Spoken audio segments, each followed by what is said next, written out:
Oubliez Londres, le nouveau centre du Royaume-Uni, ça pourrait bientôt être Manchester. En tout cas, c'est le projet de cet homme.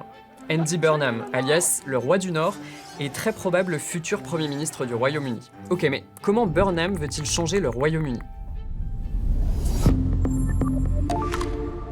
Moi c'est Romain, et dans ce format, pourquoi ? On se pose pas mal de questions que vous vous posez peut-être aussi, ou pas. En tout cas, le but c'est de donner du contexte. Et aujourd'hui, on part au Royaume-Uni, version Andy Burnham.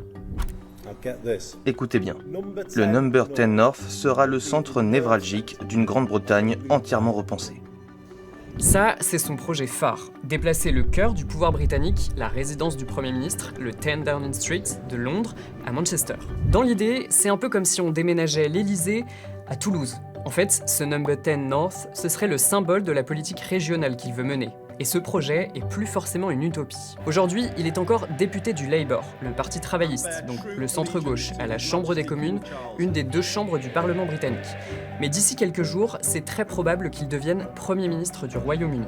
Mais d'où vient-il ? Qui est Andy Burnham ? Déjà, un runner. Il est assez actif sur TikTok, où il reprend ce genre de trend, et poste d'autres vidéos plus politiques. Justement, niveau politique, c'est pas un novice. En fait, il vient d'être réélu député. Il l'avait déjà été en 2001, toujours pour le Parti travailliste. Il a même 2 fois tenté d'être président de son parti, sans succès. Mais il a fait partie de plusieurs gouvernements et a notamment été ministre de la Santé. Et depuis 2017, il est maire du Grand Manchester, sorte de président de région. Et ça, c'est important, parce qu'il prend en exemple cette expérience régionale pour bâtir son programme pour le Royaume-Uni. Son maître mot, c'est la décentralisation. Ok, mais quelle est la situation au Royaume-Uni ? Déjà, petit rappel, quand on dit Royaume-Uni, on parle de l'Écosse, de l'Irlande du Nord, du Pays de Galles et de l'Angleterre. Chaque entité a son propre parlement, sauf l'Angleterre. En fait, les grandes décisions sont prises à Londres par le pouvoir central et sont valables partout au Royaume-Uni, donc aussi en Écosse, etc. Aujourd'hui, le Royaume-Uni est l'un des pays les plus centralisés d'Europe. Pour dire ça, on se base sur un indicateur, les recettes fiscales, donc l'argent perçu par un pays sous forme de taxes et d'impôts. Au Royaume-Uni, moins de 6% de cet argent est prélevé au niveau local, donc par les villes et les régions. C'est presque 2 fois moins que dans les 37 autres pays de l'OCDE, l'Organisation de coopération et de développement économique, où les collectivités locales prélèvent en moyenne 11% de recettes fiscales. Et Andy Burnham veut changer ça. En instaurant une politique plus collaborative à Westminster, en retirant le pouvoir au centre pour le confier aux personnes et aux collectivités qui sont les plus à même de l'utiliser. Concrètement, Burnham veut redonner aux régions le contrôle sur les services essentiels, comme l'énergie, l'eau, les transports. Alors, certaines régions ont déjà commencé à gagner en indépendance, comme le Grand Manchester que Burnham a dirigé. Cette région a son propre représentant, directement élu, et elle a des compétences propres liées au logement, au développement économique, au transport. D'ailleurs, Burnham y a créé un réseau de transport local, le B-Network.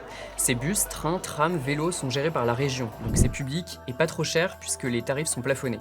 Burnham prévoit aussi d'autres mesures, comme revoir la taxe payée par les petits commerces pour les inciter à s'installer et faire revivre les centres-villes. À tout ça s'ajoutent plusieurs mesures sociales pour réduire les inégalités dans le pays et donc entre les territoires. Par exemple, un grand plan de construction de logements sociaux ou encore la revalorisation des formations professionnelles par rapport aux formations universitaires.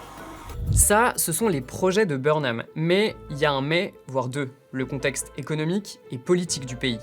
Il pourrait diriger le Royaume-Uni, pas après des élections, mais bien la démission du Premier ministre actuel travailliste, Keir Starmer. Concrètement, on est dans une situation d'instabilité politique, et la légitimité de Burnham est remise en question, notamment par la droite, et surtout l'extrême droite qui réclame la tenue d'élections générales anticipées, ce qui est pourtant pas prévu par la loi en cas de démission du Premier ministre. Bref, vous avez vu, le Royaume-Uni va changer de visage. Ça, déjà parce que Keir Starmer a démissionné, et son successeur sera très probablement Andy Burnham. Et aussi parce qu'en tant que Premier ministre, il veut miser sur la décentralisation, donc transférer davantage de compétences de Londres vers les régions et les villes. Je m'arrête là pour cette fois, mais nous on suit ça. Vous, dites-nous ce que vous en pensez. Si vous avez des remarques, des questions, ça se passe en commentaire. A plus!